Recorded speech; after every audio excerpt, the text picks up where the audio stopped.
হতাশ, tension, depression, bag কিশোরের লাডিমের মতো এমনি করে গুলাই জাস্ট ফলাই। জীবনে এরকম আমিও ডিপ্রেশন। 25,000 টাকা দিয়ে আম বেচা শুরু করছি। আমি লজ্জা পাই নাই, লজ্জা পাই নাই আমি, কারণ আমি বিশ্ববিদ্যালয় থেকে তখন মাস্টার্স কমপ্লিট করি।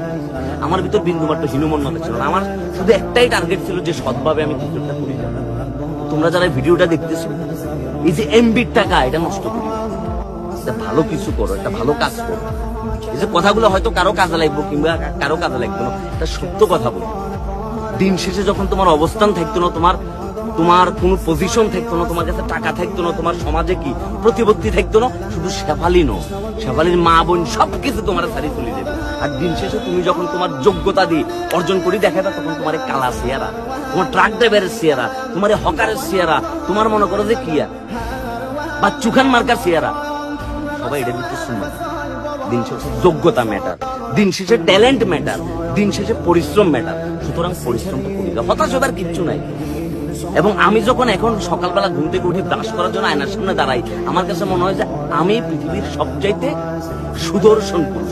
আমার চাইতে বড় সুদর্শন পুরুষ আর কেউ নেই। দেখতে পিচ্ছিরি লাগতো, দাঁতের মাঝখানে ফাঁক, মনে হইতেছে কি রাশিয়ার সাবমেরিন ডুবি দেবো।